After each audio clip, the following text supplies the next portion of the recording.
Hello friends, welcome to my channel. And आज हम लोग डिस्कस करने वाले हैं रिएक्ट जेएस इन हिंदी।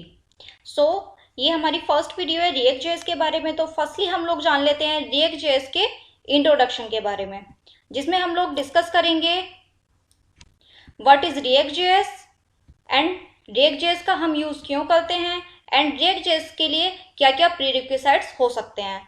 देन आगे आने वाली वीडियोस में हम लोग जानेंगे कि रिएक्ट जेएस में हम लोग कैसे कैसे प्रोग्राम्स बना सकते हैं, क्या क्या प्रोजेक्ट्स बनते हैं रिएक्ट जेएस में, किस तरह की एप्स बनती हैं या मोबाइल के लिए कैसी ऐप बनती हैं। देन उन एप्स में अगर हम चाहें तो कोई बाहर की एक्सटर्नल एपीआई भी हम लोग यूज करा सकते हैं, लाइक नोड.जेएस की एपीआई होती है या किसी एनी अदर थर्ड प्लेटफॉर्म की एपीआई होती है, तो हम लोग उसे कैसे यूज कर सकते हैं।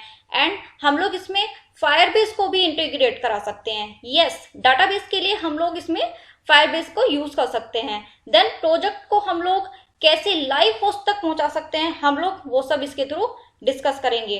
तो चलिए स्टार्ट करते हैं रिएक्ट जेएस के इंट्रोडक्शन से। रिएक्ट जेएस क्या है? React JS is a JavaScript library used in front end development. ये क्या है? एक जावास्क्रिप्ट लाइब्रेरी है। ये सिर्फ फ्रंट एंड डेवलपमेंट में यूज होती है। हम लोग कोई भी वेबसाइट ओपन करते हैं तो सबसे पहले हम लोग उसका क्या देखते हैं, हम लोग उसमें फ्रंट एंड देखते हैं कि उसमें एक बटन आ रहा है, एक नेविगेशन बार आ रहा है, समथिंग कोई इमेजेस आ रही है या कुछ कंटेंट लिखा हुआ होता है। तो वो सब क्या होता है, एक फ्रंट एंड का पार्ट होता है। उसके बैक एंड में क्या चल रहा होता है हमें नहीं पता, हमें उससे मतलब नहीं होता है। तो रिएक्ट जेएस क्या करता है, सिर्फ उस फ्रंट एंड को ही मैनेज कराने के लिए यूज होती है। देन रिएक्ट जेएस को कुछ लोग बोलते हैं कि या तो ये कोई फ्रेमवर्क है या कोई लैंग्वेज है। तो मैं आपको क्लियर करा दूं, रिएक्ट जेएस ना तो कोई फ्रेमवर्क है और ना ही कोई लैंग्वेज है। रिएक्ट जेएस जस्ट क्या है, ये एक जावास्क्रिप्ट की लाइब्रेरी है। एंड रिएक्ट जेएस को हम लोग दो टाइप से लिख सकते हैं। फर्स्टली रिएक्ट जेएस, जैसे कि मैंने अभी यहाँ पे लिखा हुआ है रिएक्ट स्पेस जेएस, एंड इसको हम विदाउट स्पेस भी यूज कर सकते हैं एंड रिएक्ट डॉट जेएस भी लिख सकते हैं। देन रिएक्ट जेएस क्या है, ओपन सोर्स है। मींस इसके लिए हमें कहीं से कोई भी लाइसेंस लेने की जरूरत नहीं होती है, कोई भी सॉफ्टवेयर परचेज करने की नहीं जरूरत होती है। ये एक ओपन सोर्स है। देन इसका बर्थ चार्ट डिस्कस करते हैं हम लोग। तो रिएक्ट जेएस कब बनी? ये मार्च 2013 में जॉर्डन वॉक के थ्रू डेवलप की गई थी। एंड जॉर्डन वॉक कौन है? जो as a software engineer work कर रहे हैं फेसबुक में। फ्रेंड्स, ये फेसबुक के थ्रू बनाई गई थी 2013 में। अब हम बात करते हैं रिएक्ट जेएस हम लोग क्यों यूज करते हैं। इसका फर्स्ट एडवांटेज है React JS is too much faster as compare to other front end application. Friends, अगर आपने कोई भी अगर दूसरे फ्रंट एंड एप्लीकेशन पे वर्क किया हुआ है, देन आप रिएक्ट जेएस पे वर्क करते हैं, देन आपको खुद से ही पता चल जाएगा कि ये और अदर फ्रंट एंड एप्लीकेशंस के कंपेयर में कितना फास्टर है। देन ये प्रोवाइड कराता है रीयूजेबिलिटी ऑफ कोड। मींस अगर हमने एक बार एक कंपोनेंट बना के रख लिया है अपने पास में, देन उसी को हम लोग रीयूज कर सकते हैं, हमें again and again same code लिखने की जरूरत नहीं होती है। थर्ड इसका एडवांटेज है रिएक्ट जेएस बहुत ही सिंपल है, बहुत ही इजी है टू अंडरस्टैंड। मोस्टली पीपल सोचते हैं कि हम लोग तो सिर्फ एचटीएमएल पे वर्क करते हैं, रिएक्ट जेएस कैसे यूज करेंगे, क्या होता है रिएक्ट जेएस। तो फ्रेंड्स, मैं आपको बिलीव दिलाती हूँ कि अगर आप एक बार रिएक्ट जेएस को स्टार्ट करेंगे तो आपको खुद से पता चल जाएगा कि ये बहुत ही सिंपल है एंड बहुत ही ईजी है।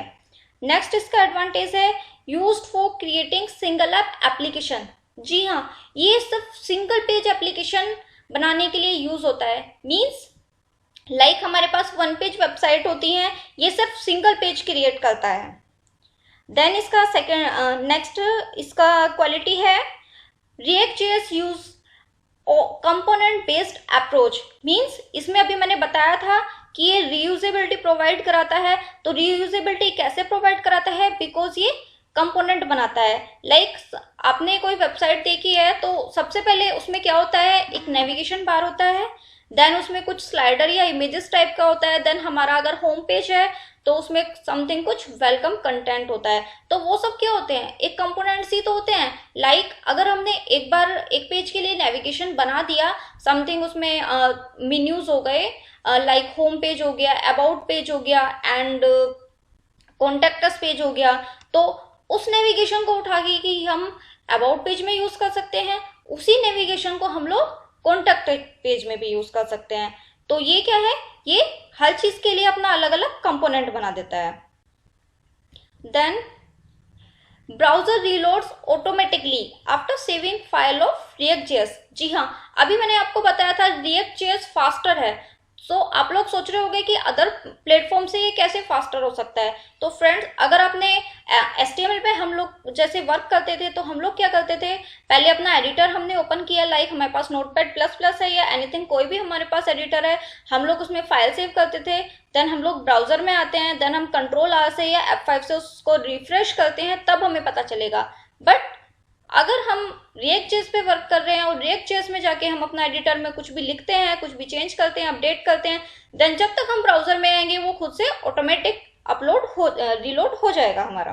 तो ये भी हमारी एक एडवांटेज है। देन नेक्स्ट आता है हमारा React hides the code from view source। Yes, so React के प्रोजेक्ट में हम जब भी React प्रोजेक्ट बनाएंगे और उसको Ctrl+U करके अगर हम उसका व्यू सोर्स देखेंगे, देन वहां पे हमें कुछ भी नहीं दिखेगा। यस, वहां पे हमें सिर्फ एक रूट दिखाई देगा, जिसमें सिर्फ ये पता चलेगा कि रूट में हम लोगों ने अपना कोड लिखा हुआ है। बाकी हमने अपने बैनर के लिए क्या कोड लिखा है, हमने अगर इंट्रोडक्शन टेक्स्ट लिखा है या कुछ भी इमेजेस यूज किए हैं, कोई भी थर्ड पर्सन आके, यूजर आके उसमें चेक नहीं कर सकता।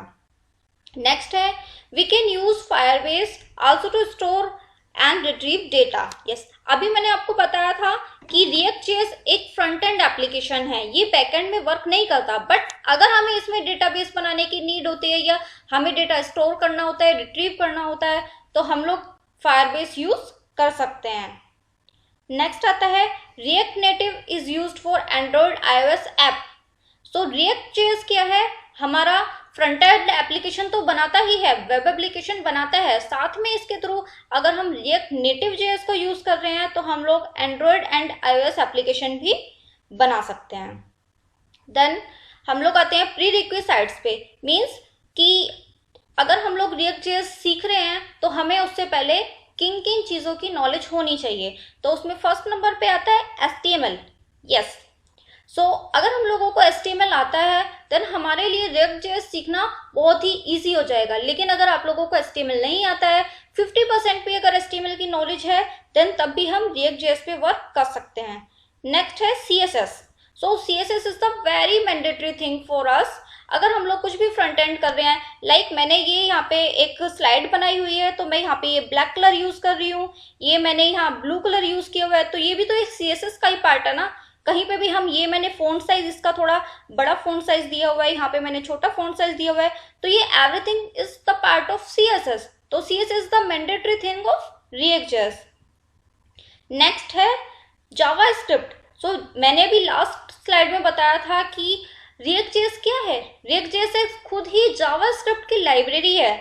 तो इसमें हमें जावास्क्रिप्ट तो आना चाहिए, बट अगर आप लोगों को जावास्क्रिप्ट नहीं आता है तो ये ज़्यादा टेंशन वाली बात नहीं है। अगर हमें जावास्क्रिप्ट की 10% नॉलेज भी है, देन तब भी हम लोग React.js पे वर्क कर सकते हैं। नेक्स्ट हमारा है command prompt. So I think command prompt तो हम लोग यूज़ करते ही हैं मोस्टली, ये भी एक ओपन सोर्स ही है। कमांड प्रॉम्प्ट सबके सिस्टम में होता है, ये एक बाय डिफॉल्ट एप्लीकेशन होती है।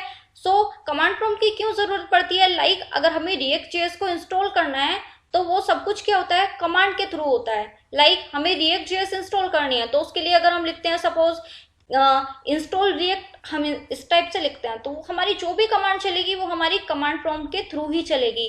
देन जब हम अपने React.js को रन करा रहे होते हैं अपने ब्राउजर में, देन तब भी हमें जो कमांड चलानी होंगी वो भी हम कमांड प्रॉम्प्ट के थ्रू ही चलाएंगे। देन नेक्स्ट हमारा प्री रिक्विजिट्स में आता है कि हम लोगों को किसी भी एडिटर पे वर्क किया हुआ होना चाहिए पहले से। लाइक आपने अगर नोटपैड++ पे वर्क किया है या सबलाइम पे वर्क किया है या विजुअल स्टूडियो पे वर्क किया है, किसी पे भी आपने वर्क किया है, तो React.js में भी आप वर्क कर सकते हो, क्योंकि React.js की जो कोडिंग होगी तो वो किसी एडिटर पे ही ना, तो हमारे पास एक एडिटर भी होना चाहिए। साथ में जब एडिटर में हम लोग अपना कोड लिखेंगे तो जहाँ पे जाके वो कोड रन होगा, व्यू होगा, तो उसके लिए हमारे पास एक ब्राउजर भी होना चाहिए। डजेंट मैटर कि आपके पास में क्रोम है या फायरफॉक्स है, उससे कोई मीन्स नहीं है। यहाँ पे React.js सब में सेम तरीके से वर्क करता है, बट हमारे पास एक ब्राउजर होना चाहिए।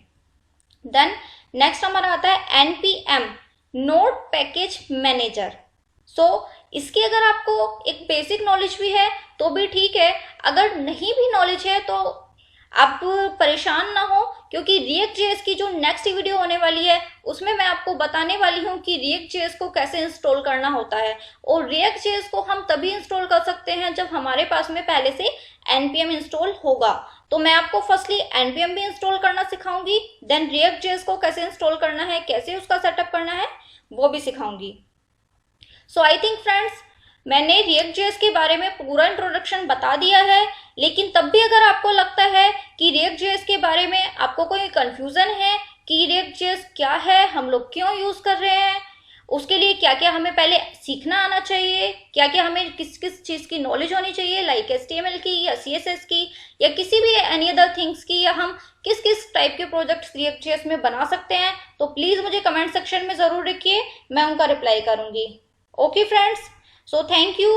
फिर मिलते हैं एक न्यू लर्निंग के साथ जिसमें हम जानेंगे कि React.js को कैसे इंस्टॉल करना है। तो ओके फ्रेंड्स, थैंक यू।